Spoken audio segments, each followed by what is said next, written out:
You are listening to the Postcast presented by the Locked On Senators podcast. And I'm joined by Jack Richardson of the Future Sickos podcast. And Jack, it's a whole lot better talking to you this time than last time we did a Postcast, as the Ottawa Senators. There's so many streaks and stats we need to get into, but I'll hit the first ones right off the top. Your Ottawa Senators snap a 7-game winless streak. Thank God. They get their first win in November. Claude Giroux gets his first win back home in Philly. Timmy Stützle, 100th career point. Alex Debrincat, 2 power play goals. We could go on and on, but the main thing that I'm getting at here is it is finally positive vibes for the Postcast. Jack, how you feeling right now, buddy? Top of the world, man. I think last Feels week we good. talked and I said, it kicked it sucked because the vibes were high. The Saturday, it was a good feeling, and then they bit of a stinker against the Flyers. They kind of reversed the script tonight, and man, they played okay. Cam Talbot to me just kind of stole the show. Like you're right, a lot of headlines tonight or this afternoon, but man, it feels nice having Cam Talbot. We had our pregame show, and I was kind of harping on goaltending a little bit, just not stealing a game here and there. Talbot was the difference for me tonight. I would agree with you. He stole this game. And although, he did get the first star of the game, there was a couple other guys where you might look towards first.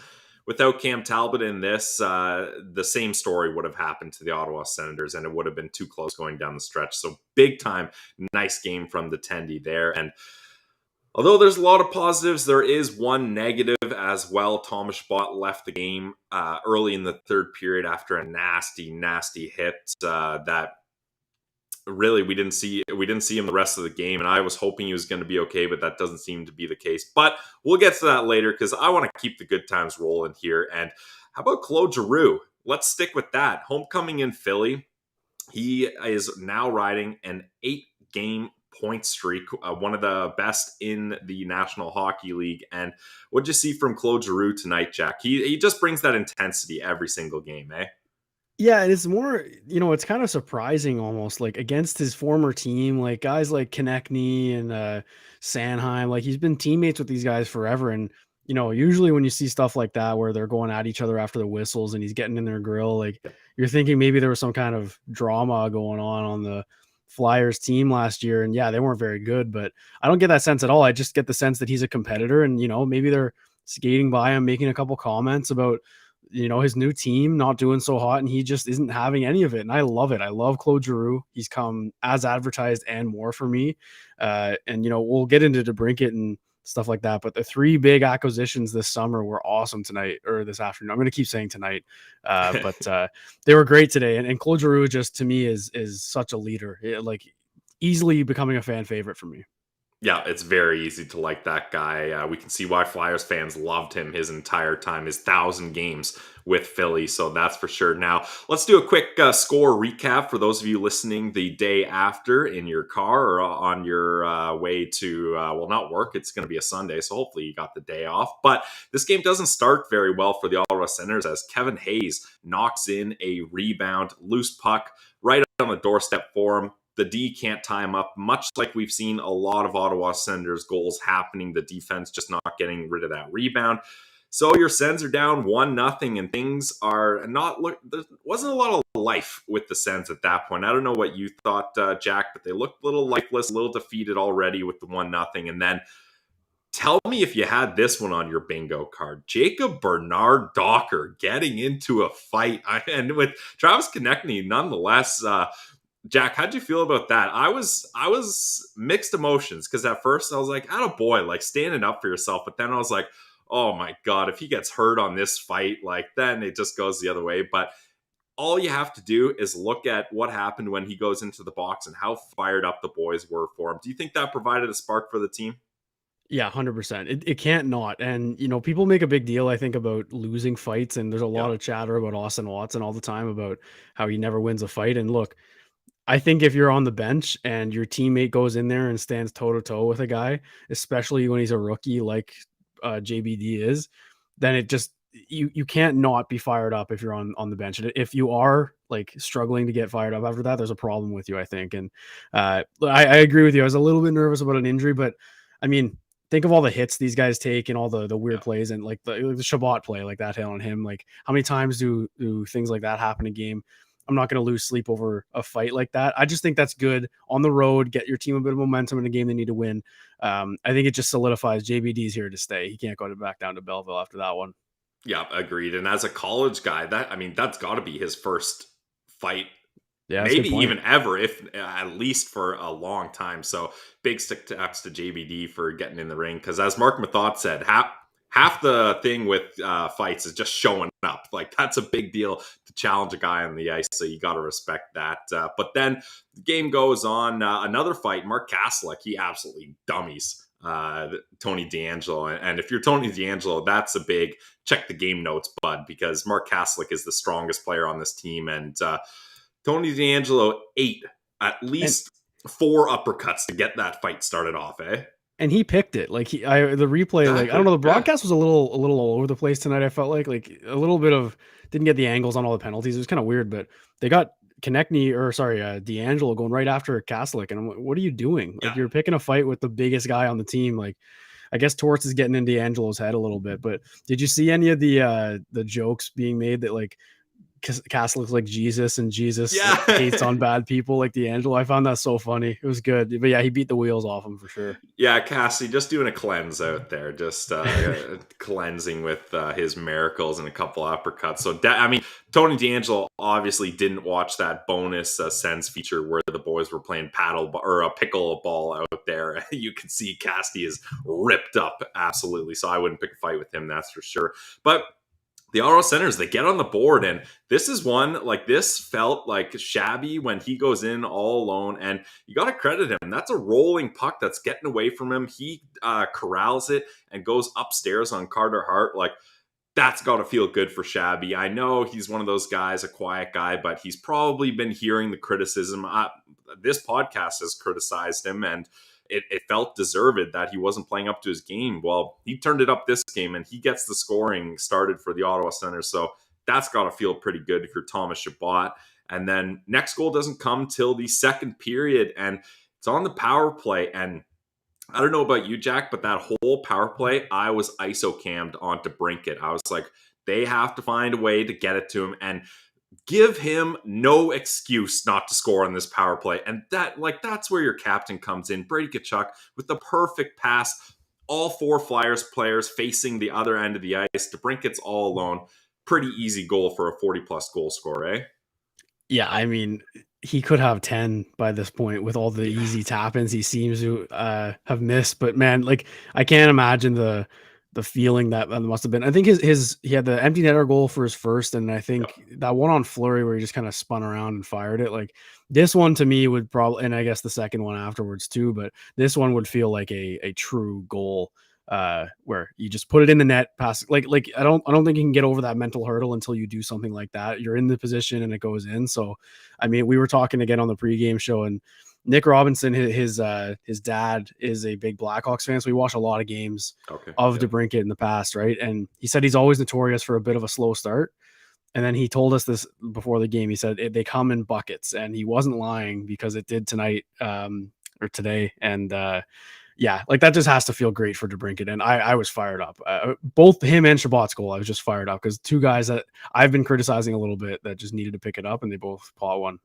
Yep, those are 2 guys that, if you're DJ Smith, you're sitting there being like, when are these guys going to get back to their normal selves? And that definitely feels good. And that ends up being the game winner, which is crazy. 2-1 for the Ottawa Senators at that point. And then you head to the third period. I'm just going to my notes here. And Claude Giroux, like, he missed that shot on purpose, eh? Like, that was a purposeful bank pass because that pass goes right off the boards, banks to Debrincat, and then again on the power play, nobody's ready for that shot, and he buries it. Like, I love the 2 Debrincat goals. I wish he would have got that Hattie just to keep the good times rolling. But at this point, I don't know about you, Jack, but I felt pretty comfortable that the Senators were going to get away with this one. 3-1, 2 Debrincat goals, and they seem to have all the momentum, eh?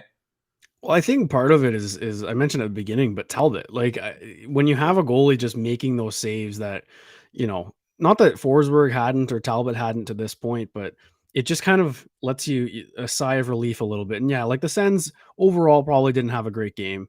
A lot of miscues defensively, let's say, and the Flyers came in waves.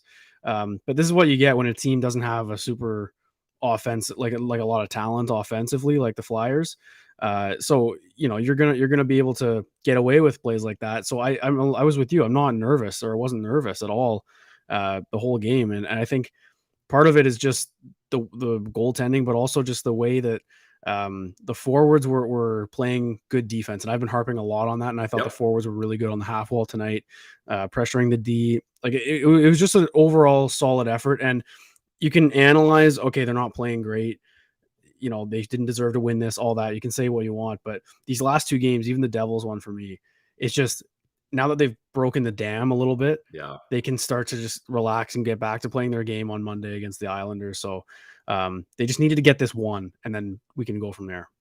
Yeah, it was such a relief to finally get that win. I mean, I like us as fans, it's a big relief, but I can't imagine for those guys in the locker room because you got to feel that they're sitting there being like, man, we're trusting our process. We're getting so close, but just getting snake bitten at the end of the game here every single time and we can't pull through. So for them to not only pull through with the win, but get a 4-1 win, including an empty netter, like for them to be the ones that get a chance to score on an empty net, you've put yourself in a good position there. And then you talked about good forechecking. Well, Tim Stützle does a great job on this play. He gets around Ristolainen. Ristolainen has to do everything in his power to hook him. And this was actually one of those rare goals where the referee was right there and he calls it a goal before it even goes in. I mean, we all know it's going to go in, but that was a play where a penalty on a breakaway on an empty net, it's an automatic goal typically. So right there, you knew Timmy's going to get it. And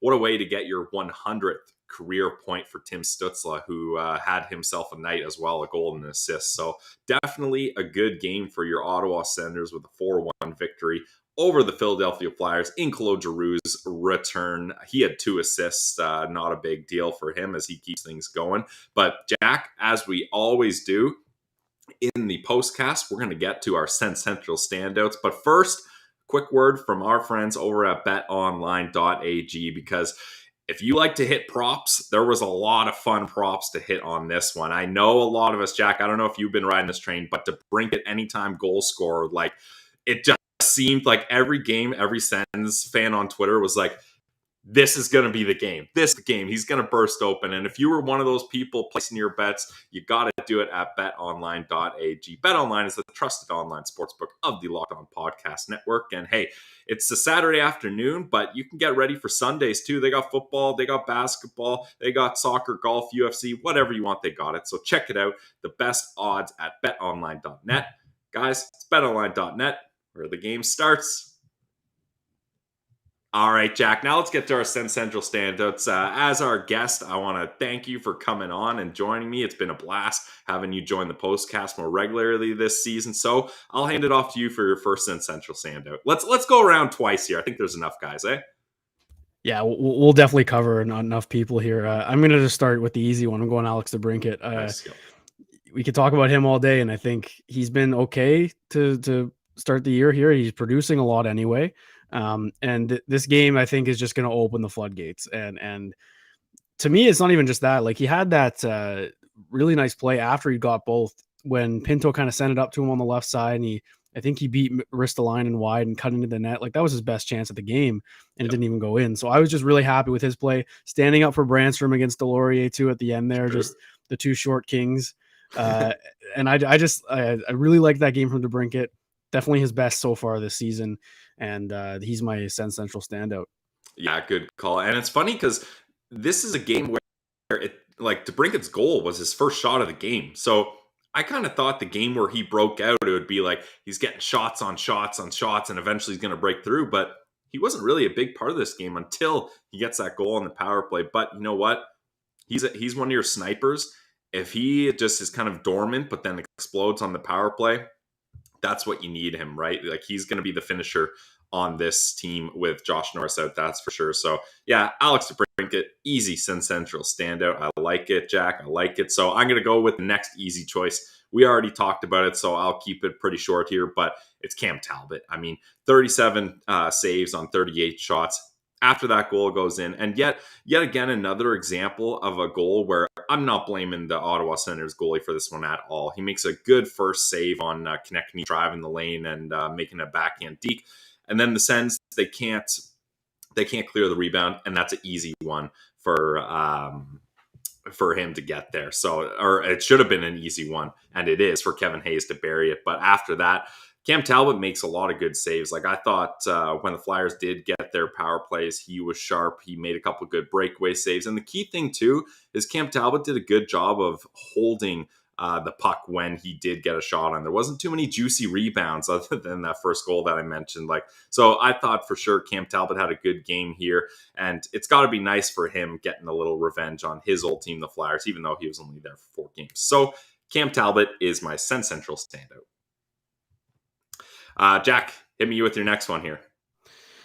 I'm just trying to think. I mean, I could go with Thomas Chabot. I think obviously Nice. He was injured, and I really hope it's nothing serious. I tweeted it out. Like I think, I don't know. I don't want to dive too much into that agent and Simmer dispute that was happening the other day, but I mean, like, if an agent is standing up for his player like that, I think to me that speaks that the player is frustrated and obviously understands that the scrutiny is starting to come. And you can just look at the reaction after he scored, like Brady giving him the little push, and like that the boys knew he needed something like this, like a good start like that, to kind of get himself going again. And I just really hope, that this isn't anything serious, maybe a couple days off.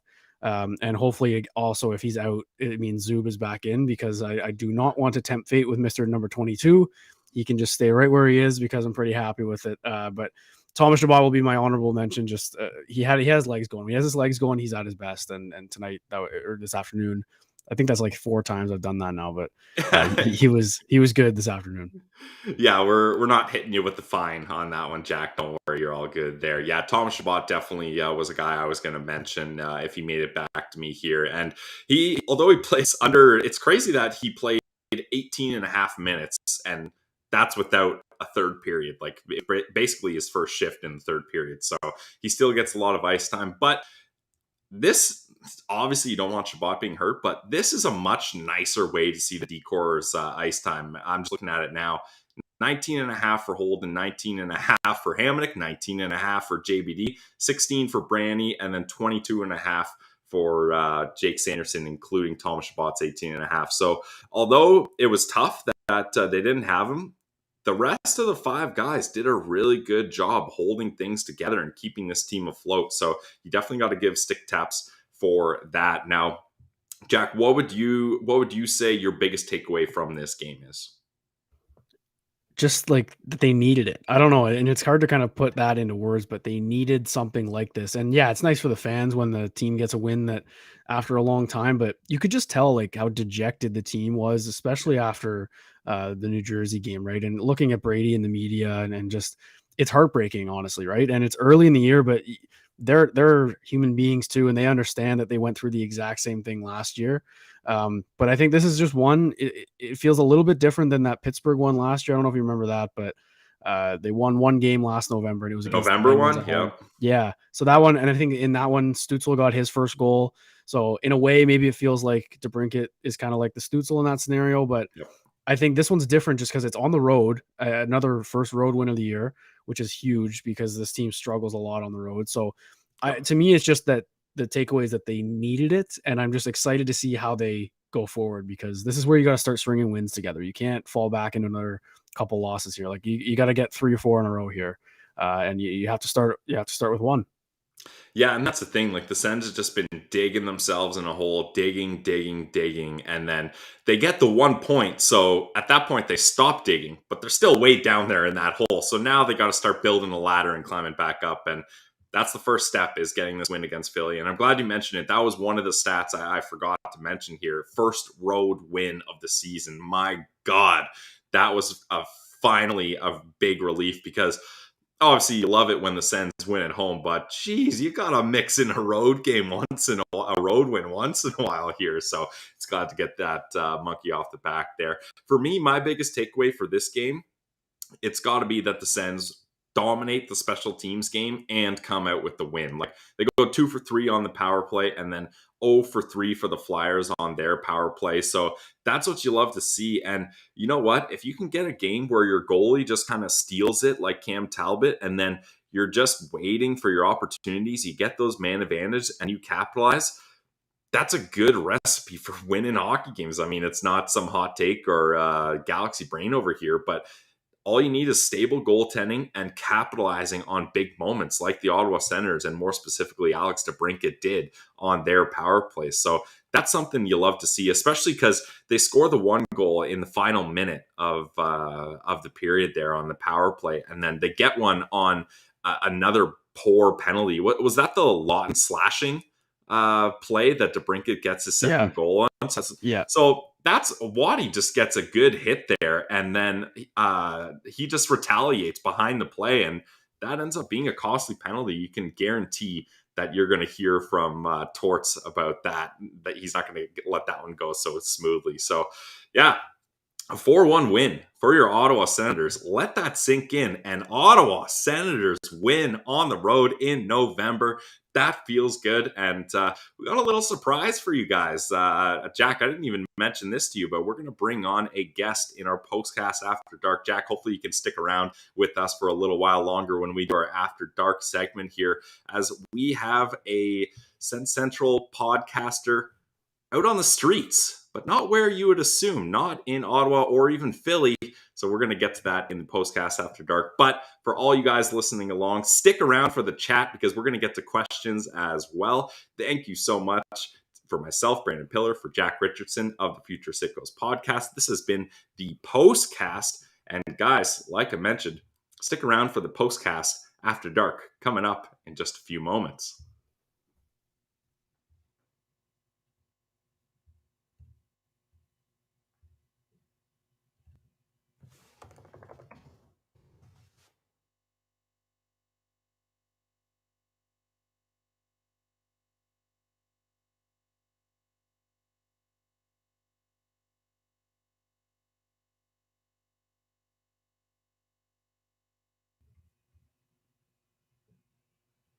All right, guys, it is time for the Postcast After Dark. And like I mentioned, we're bringing on a special guest here. It's our very own Ross Levitan in Nodak, as he's got the Nodak sweater. Ross, first off, Jack and I already chopped up this game, so I'll give you a chance to say your piece. How you feeling after that win, buddy? We're finally getting to chat about an Ottawa Senators win. Can you believe it? Yeah, we're feeling good. Can you guys hear me all right, by the way? Oh, coming through loud and clear, buddy. All right. I feel weird without my over-the-earphone headphones. Fair. It's like, yeah. The veil. But no, I got to listen to Dean and Gord the whole way. So it was a different way of taking this game in. I saw a couple fights, a little chippiness early, and then settled in. The power play got to work. I was like, weren't the power plays 3-0 after the first period for Philly? It's like, hey, it seems like it's a little chippy out there both ways. So glad Ottawa got their chance and converted. And Cam Talbot, the revenge game extraordinaire. I thought he sounded like he played unbelievable. So, yeah, great news when it comes to Ottawa, but I'm just in a pissy mood because I am the world's biggest mush ever. I have confirmation Clevin is out tonight. No. Oh. Yeah, this is actually breaking news from his dad. They haven't even announced it yet. His dad's a really nice guy. We got to meet a couple times last when I came down. So I was like, hey, we're going to see you at the game tonight. He goes, actually, I'm going to stay home. Tyler got cut on the back of his leg. He's out tonight. The official, nothing's torn. It's a deep bruise above his Achilles. I mushed Sanderson last year. He got sick. And, now I mushed Clevin. Still going to be a sick game. Denver, Nodak. But, no K-Train's tough sledding for me. Yeah, that's tough, eh? Jack, it's too bad Ross wasn't there in the days of the big Nodak Sens where, sure, if one guy's out, you got 3 other guys there, but those other guys are up playing in Ottawa now. So that is, I feel really bad. I know I'm laughing, but I feel really bad for you, Ross. I should have been smarter, though. I was going to come either way. I mean, it's still going to be a great atmosphere, but Schlossman tweeted it out at like 11 a.m. being like, he's still under evaluation. So Yeah, way she goes. Way she goes. Hey, at least it's not torn. If he had a torn Achilles, he's looking at a full year recovery. So, deep bruise. Apparently got kicked in the back of the leg, little slew foot action, and Mm. cut him up. So, yeah, not great. Yeah, Nick, I do need to stay out of Nodak.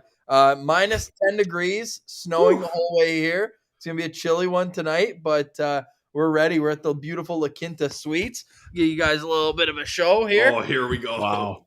La Quinta Suites. When's the last Behind the time scenes. we're Oh, white out, wow. baby. We're white out right here in North Dakota. Big day in Nodak. The football team just played, and then we got big one tonight. But hey, you tell me about this game. I know you already chopped it up a little, but like, who are the standouts? You guys already done your Sens Central standouts? Yeah, we did them. Jack hit Ross with your Sens Central standouts. Oh, I had Debrincat. Like, it had to be Debrincat today. Easy. He finally got on the board officially, it felt like. At Debrincat, I had Shabbat as my honorable mention. And like there's a lot of standouts though. Like, it wasn't just one guy. Even though they got outshot heavily, like it just felt like a good solid win. Pillsy Yeah. had to have Giroux in the mix for his, right? Yes, so I had Talbot, hashtag goalie friendly show, and then Claude Giroux was my second choice. So there's still a couple good picks on the board for you, Ross, and we'll let you take two if you're so inclined. Yeah, I mean, you're looking at. I think you guys nailed it with the first four, right? The guys who really brought their A game throughout. I'll go with Timmy just with the milestone. 100 career points, and the first thing I went to do, because he's the first guy from the 2020 draft class to reach there. What's Lafreniere? 56, almost halfway behind. Yep. Pick it up, kid. That to say, you have to go back to the 2019 draft, and it's only Jack Hughes, first overall pick. After that, Zegras has 84, and I know he and Stützle kind of came in at the same time. Zegras was up and down a touch, but Timmy to be at 100 points already at 20 years old is absolutely incredible. I know he had some moments that you probably get a little frustrated with the pace or on the defensive side of the puck, but from what we heard, like Gord was going on and on about that shot block at the end of the first period. All the boys loved that. So I think that you get the teammates loving it, and then to ice the game with the empty netter, I mean, that's just the cherry on top. Yep, absolutely. There's one more kind of obvious one that I've got circled, but I'll let you hit us with your choice here. Well, is it the captain? It is, yeah. I mean, 3 assists, 3 shots, 3 hits, 56 in the circle. Like, yeah, that's a captainship performance for sure. And were they all? No, the first one was a secondary, but 2 primaries there, which you love to see. I still, like I said, I'm radio today, so I need to get back and watch the condensed game the second it goes up. Yeah. Everyone in the chat could probably get just as many Sens Central standouts as me or get it all right. I'm not going to pretend like I saw the ins and outs of the game here like I usually do, but just from listening to Gordon and them on the radio, you could definitely tell that. Take me a play-by-play through JBD's fight? Sounded like it was pretty quick. Yeah, Jack, go ahead. Yeah, like it was like a broken play. He kind of stepped up on Konechny, and then Konechny was just being the little rat he was. He was a little pissed, and then they kind of just stared at each other for a couple minutes, shook the gloves, and then like I think it was more he threw a couple punches but didn't really land them, and then he tackled him to the ground. Like JBD lost the fight for sure, but it was more like the coolest part for me was, and I don't know if Gordon Dean mentioned it, but all the boys came over. Like, how they give them the gloves and the helmets and everything. Yeah, like Joseph, Kachuk are all over there, like giving them the props. Like, it was cool to see. And it fired the boys up, and I was excited for it, man. It was good to see, even though he lost. I like that. That's awesome. And so what's the call if Shabbat can't play next game? Like the 22 experiment, that stat, and it's not a individual stat, it's a team stat, but 4-1-1 now, or 5-1-1 now. Yep. Without him in the lineup and 0-7 with, like, you can't put him back in, can you? There's questions between can and shouldn't. Technically, you can. I'm sure if DJ had his way, that's probably what's going to happen. But no, they should not. And the good thing to know, though, is although Zub didn't travel on this road trip, I believe they did target Monday as his return. Now, whether that's on track to happen remains to be seen, still a couple days, but I'm going to have positivity and fingers crossed that that's going to happen. And then if that's the case, then I think, you end up going with Sanderson, Branny, and then Holden on the left side there, and then you've got JBD, Hamonic, and Zub on the right side there. So although you lose Shabbat here, I don't think there needs to be a desperation call-up that needs to... Obviously, someone's going to get called up probably, but no one needs to be inserted into this lineup. I think you can make do with what the Sens have right now. Yeah, that's fair. Well, I was just checking Twitter, and our friend Brennan from Everyday Sens mentioned that JBD played 2 minutes more than anybody else on the team at 5-on-5 in today's game. And when you compound that with him sitting in the box for 5 minutes as well, looks like he's starting to find his way into favor with DJ Smith. So I'm going to be interested to see what the ice time allocation is going forward if Shabbat's 25 plus minutes every single night is unavailable. Like, do we know any update on Shabbat? Last I heard, it was just like, hey, he can't return to this game. Well, the broadcast teased us with a return, but it was actually just Hamonic coming back after he blocked a shot. But yeah, that was a tough one to swallow, the fake out that Shabbat was back. But I want to talk about JBD a little bit actually. Like, do you guys I mean, it's probably easier now, but are you guys team Lassie or team JBD if they got to keep one? And right now it's probably a little bit biased, like being a JBD guy, but I've always been on his side. Like, I think he fits what they need more, and Lassie's more of an offensive guy. But how do you two feel? Because I don't know if I've ever, I think it's a good debate between any Sens fan. Ross, you got one? Or well, I mean, in North Dakota right now, I feel like I get shot if I don't say JBD.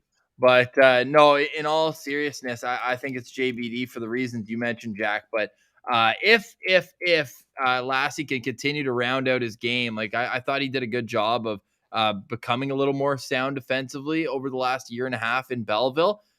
I don't know if there's room for both of them at the NHL level, but Lassie's been impressive down in Belleville too when he's been there. So I want to see him get another chance. Like right now, if we're going off of what they both did last year, you probably edge JBD just a tiny bit, but now we're getting to see more of JBD. So I would like to see that same chance, a couple extra games at the NHL level before I write off Lassie in this debate.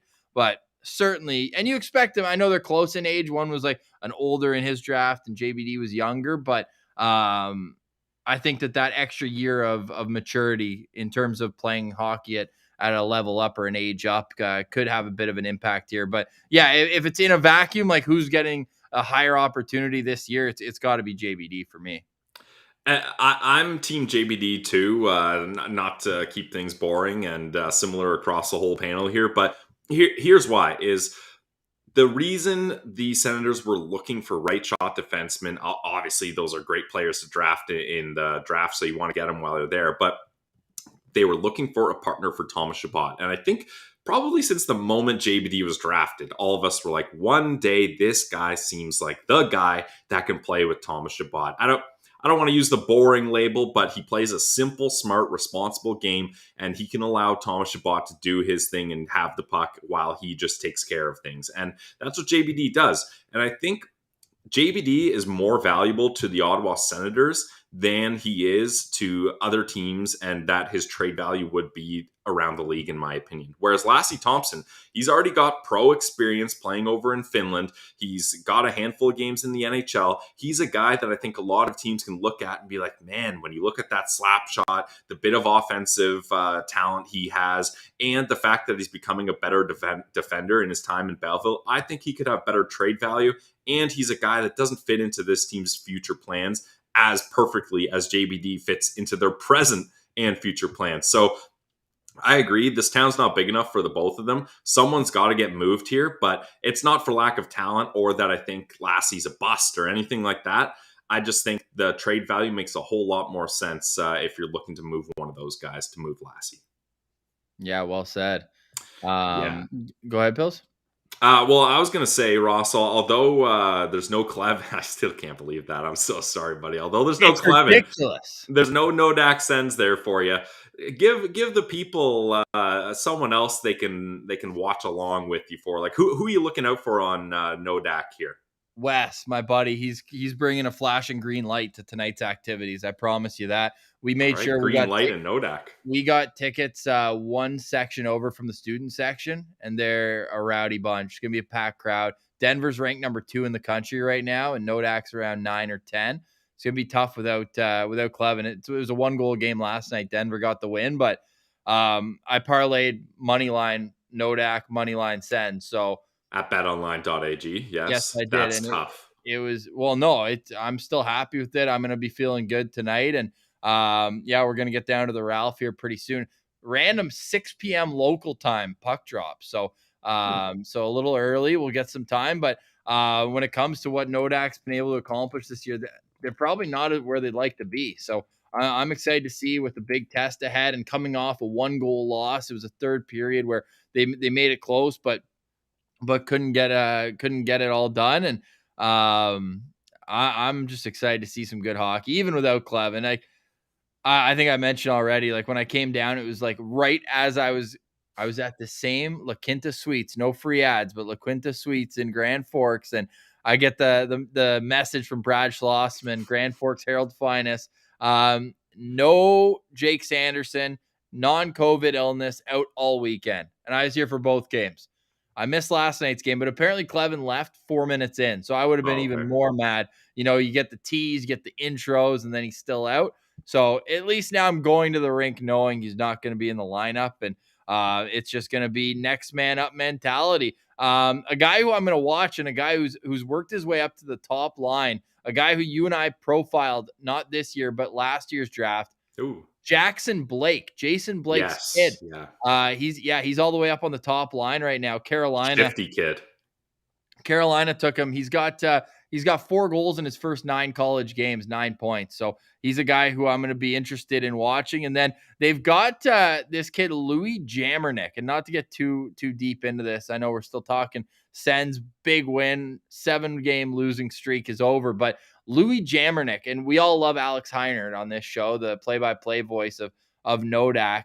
He did a feature on him. This guy's doing pilot school here and playing Div 1 college hockey. It was a really cool feature, worth the time. I think it's Midcoast Sports that put it out. So I'm going to see whether he can help this team take off against Denver. All right, I'll throw myself out with that one. But there you go. What's your official score prediction for tonight's game? 3-1 Nodak. They're going to have to play tight defensively. It's going to be low scoring for sure. Yeah, that's probably the case. All right, Ross, I don't know. Jack and I pretty much chopped this game up completely, but I don't know if you have anything else you want to get into here before we wrap things up. What do you got for us? I will. I'll start with Jack. Who do you start in Monday's game? Talbot, no doubt. He was so good tonight. And Forsberg's a little shaky on Thursday, like just a couple that you want to have back. So I'm going Talbot, no doubt. Okay. Yeah, especially after a win, like you can't punish a goalie for getting a win, and we talked about this, Ross. If I was DJ Smith, I would have put Forsey back in the net tonight because he was frustrated, and I think you need to give tendies another chance to get wins back. You can't let them sit hot and hang out because now it's likely Talbot's going to get another game, and Forsey's going to sit on that for a while. So, but I really don't like a back and forth 1 game type thing because neither of these guys are used to that. Like Forsey's used to carrying this team on his back like he did last season. And then Talbot, I mean, the fact that they brought Marc-Andre Fleury in is the reason he's not in mini anymore because he was like, I'm not dealing with that.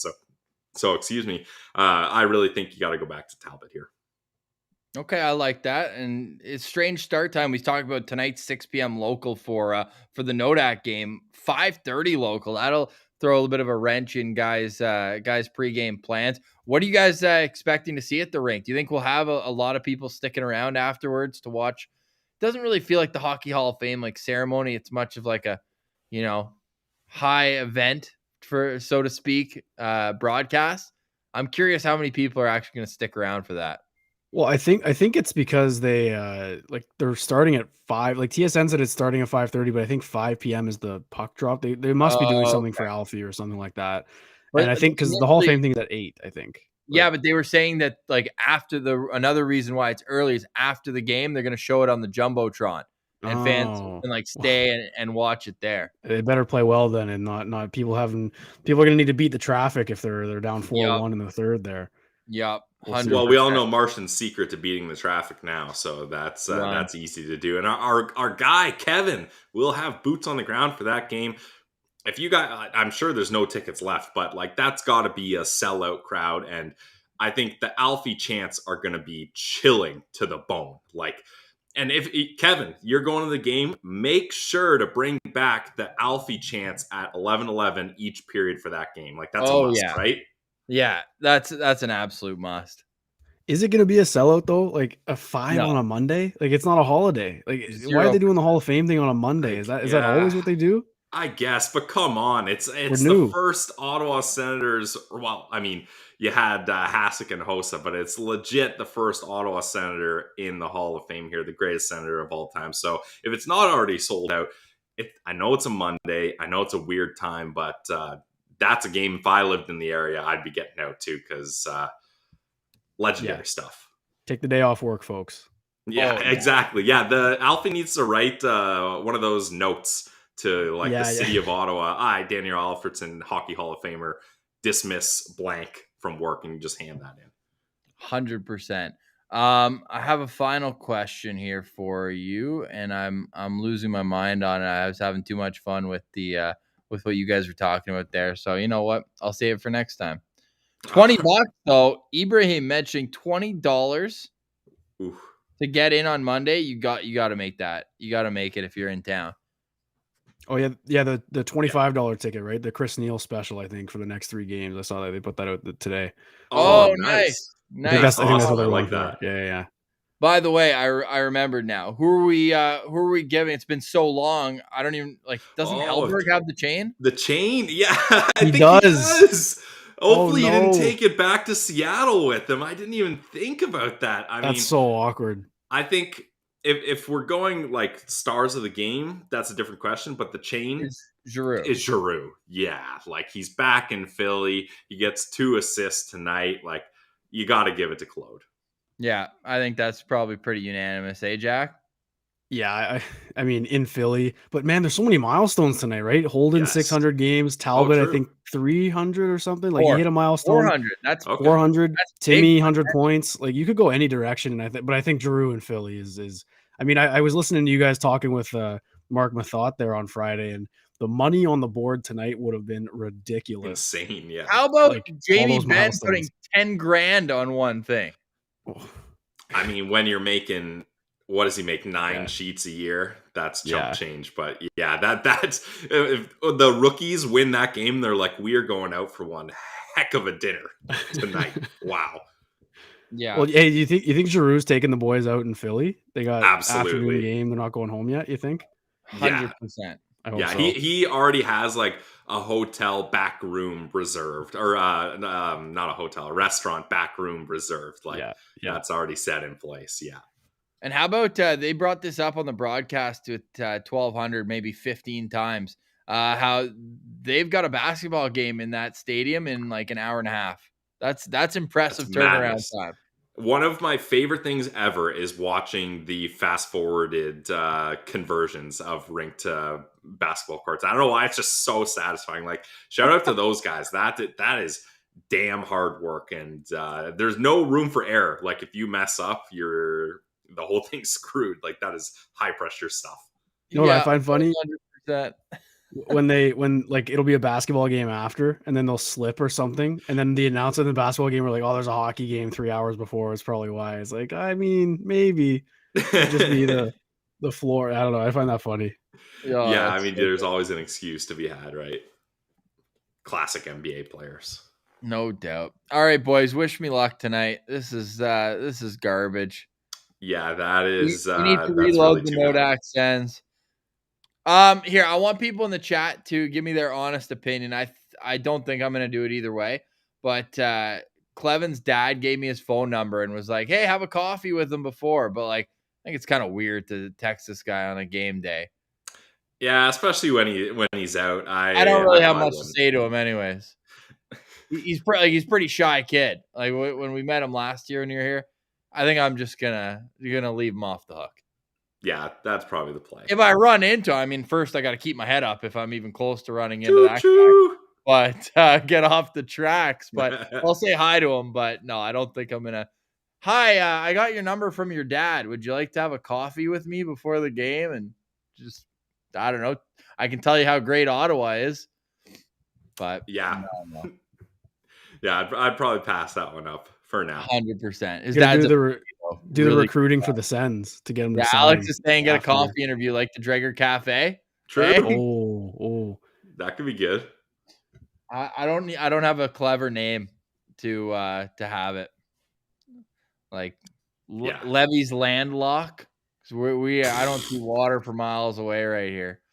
Levy's Landlock. Oh yeah, no. We'll just leave him be. But that parlay is alive and well, and that brings me enough excitement heading into tonight's game after the Sens came through. Is this their first 3-goal win of the season? Yotes, 4 goals. Oh, against an NHL team? Then yes. Yeah, first 3-goal win against an NHL team. Yeah. Actually, I want to ask you guys one thing. We didn't really talk about it. The hit on Chabot. You guys think it was I mean, Pilsy, you saw it, but dirty or clean? I thought it was dirty. I was talking to Liam's Martian about this, and he's on the dirty train. I think I'm trying to look at it, without bias, and he's made Konechny's going in to make that hit no matter what. He's already lined it up, and then Chabot does pivot at the last minute. And Ross, this is where we need the Andy Sutton "So You're an Expert" clip. Yeah. We don't have that. I am not an expert on this. I'll be totally honest. But I think if Chabot doesn't pivot and continues going along the boards, you get shoulder-to-shoulder contact there, which is what I think Konechny was going for. But since it's such a quick pivot, his whole body turns, and it ends up being a bad hit. So I know Sens fans probably would be throwing fruit at me and yelling boo right now if this was a live audience. But for me, I'm going to say it was not a dirty hit. Ross, how about you? I'm looking at it right now, and Chabot knows the hit's coming either way. He's got the shoulder check going.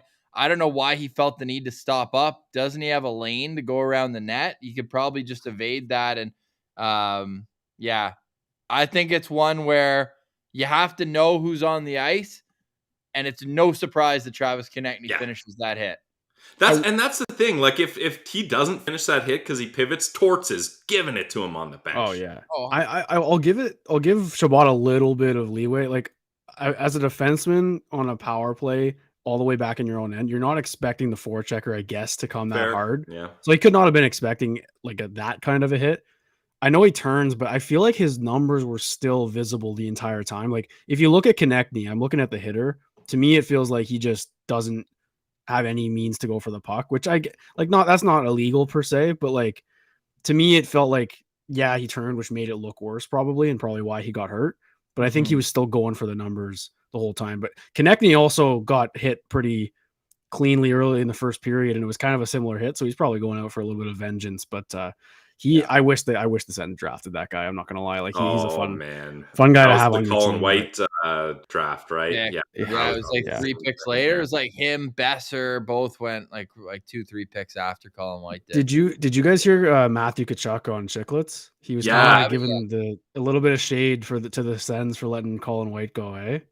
Yeah. Oh yeah, but I mean, as a player and like a friend of him, it's easy to be like, "Oh man, the Sens messed up on that." But if you're a Sens fan and you start calculating points per dollars on that Colin White contract, and then you look at that, I think it's a different story if you don't get that 2/3 buyout, right? I think that makes it a tougher decision. But with his age and the way that works, you get the 2/3 buyout. It made way too much sense. I mean, there's a year where the Senators get paid $675,000 extra cap space in that buyout. So it just made too much sense. But that was a good interview, Jack. I liked how they started off and they asked Matthew, did you formulate that trade? And he's like, well, I mean, I wasn't the guy in a part of a trade package. Let's just say that. I mean, that's love classic Tkachuk attitude. I love the he's a great interview. I love the shade he threw at Sutter a couple times. I'm not on the, or it was the Oilers Like they talked about the neutrals when Overtime they made goal a joke. highlight. Yeah. And he's like, that wasn't my problem. I was like, that man, if I'm a Flame teammate of his from last year, I'm so pissed, or a Flames fan, but I find that really funny. Yeah, Colin White, 1 goal, no assists in his last 5 games. So yeah, certainly the Senators missing him at $4+ million. But hey, he's going to battle for his friends, so we'll understand that. But certainly he's a much more effective player at 1,200,000 than he is at 4 point whatever he was making in Ottawa. Too much, 4 point too much is Yeah. what we'll remember his contract as with the Senators, but. Yeah, he had a hot start, no doubt, with Florida, 4 points in his first 3 games, and then another 3-game point streak. But yeah, who would you rather on the third line between him and Pinto, right? Like that's what it comes down to. Or if you move him to the wing, him at 4+ or Joseph under 3. I think you have your answer again there. So If how we're did talking, that third line look? Because they moved Brassard onto it pretty early, it seemed. yeah, I thought it was all right. The same kind of sentiment for me. Brass isn't really doing it for me. I mean, I didn't really notice him too much, but I would much rather have Pinto playing up with Batherson and Debrincat than Brass. So if you got to punt the third line to get Pinto up there with those two offensive dynamite players, it's worth it for me. I think I like Joseph a little bit more today than I had. Mott frustrated me a lot today. And I agree, like until Joseph and Mott start playing better, I don't think there's any reason to have Pinto down there. And like, I think you need to give Batherson, DeBrincat, and Pinto time together, because like it's 3 right shots, which is a little bit difficult True. sometimes. Yep. And I mean, like I don't know. I think if Batherson and DeBrincat can get some chemistry going 5-on-5, that could be a really fun line. And they're starting to click a little bit, but man, Torts, I find Torts is such a good coach. Like they had no room in the offensive zone, and the Flyers were just suffocating them. It was pretty it's pretty fun to watch, and like Philly's not supposed to be this good. That's the thing. You look at that roster, and like I feel like Philly is in their Sens of last year phase. The roster sucks, but the coach has these guys running through a brick wall for them, and after every game, the other team's like, man, that team played hard. Like, sure, they didn't get the win, but they were a pain in the ass to play against, and I feel like that's where Philly's at now. No points in the last 6 games for Tyler Mott, Pilsy. You might actually be safe from buying his jersey after all. Yeah, I think so. But also, Tyler Mott, like, it's not like he was signed to be like, okay, let's light it up point per game type of dude. I think he had a hot start. I still like his play so far, but yeah, he's definitely dipped off from where he was at the start of this season. That's for sure. Let's answer Joe Bell's question here to wrap things up. 19 points in 14 games for Brady Tkachuk. Unbelievable start. Joe wants to know, do we think he's going to hit 100 on the season? Well, just quickly, I'll pass it off to you, Jack, but I mentioned it in my pre-game video. If you guys caught that, our YouTube shorts were doing it before and after every game, that Brady Tkachuk had 10 points in 10 career games against the Flyers. He's now got 13 points in 11 games, so that's pretty damn good. Jack, you think Brady hits a hundo this season? I'm gonna say no, because like that's insane to think about. But man, he's keeping up this pace. I think he was pointless in his last 2. He might have gotten one against the Devils, but you know, right. And then he just follows it up with another 3 assist performance. Like that's the second time this year already. Like, and just I think his whole career he's been like very even goals and assists, but now he's just a playmaker, and he's benefiting from having all these snipers on the team without his best buddy Josh Norris. So, man, I'm saying under 100, but I at this point I wouldn't be shocked if he gets it, because he's just a horse out there. You can't get the puck off him. Yeah, I'm gonna say under 100 as well, just because that is such a tough milestone to hit. But I would not be shocked if he finishes point per game guy, though. 82 points in 82 games. I'll even say he could hit upper 80s. Like, I put the over under at like 85 at this point. Like, it's insane what he's doing. Ross, how about you? Hundo or no? No, but I love the sentiment. I think he's playing great, but 100 is high. I don't think anyone on the Sens is hitting 100 this year. And I mean, before the season, I'm on record as saying that Tkachuk was going to lead this team in points again. So I think it's high. I'm trying to give you a number. Let's say 85, and I think that would still be an awesome season. 85, good number. I agree. All right, I think that about wraps it up here. Ross, you want to hit us with a patented wrap up for the postcast here? You're the bus driver. I had the hands on the wheel, but I'll let you reach over and park the bus here. I'm actually just too upset to do that, man. Damn. Okay, My luck is just absolute mush. I drove through a snowstorm for this. That is so tough. Yeah, Good. We'll have some fun. Follow along at Sens Central tonight. I'll try to be entertaining. There we go. You heard it from the enthusiastic Ross Levitan. Hashtag NoDaxN's biggest mush. This has been yet another edition of the Postcast. And thanks to all you guys, we had over like 160 people in the chat for Postcast After Dark. So we appreciate that. For myself, Brandon Piller, for Jack Richardson. Oh, wrong way. Jack Richardson, thank you very much. For Ross Levitan. There we go. This is like the Brady Bunch boxes here. For Ross Levitan, thank you guys all for joining along. I want to say this emphatically and let it sink in an Ottawa Senators road win in November. My God, that is a beautiful thing to say right now. So go Sens go. The vibes are back on the way up. Next game is Monday evening, I guess you could even say, and that is the Alfie Hall of Fame game. Like we mentioned, tickets are cheap. Get out there. Get the Alfie chance going at 11:11. Boots on the ground. Let's go. But for now, we say goodbye. This has been another edition of Locked On Senators Postcast. It's the Locked On Senators podcast, your team every day.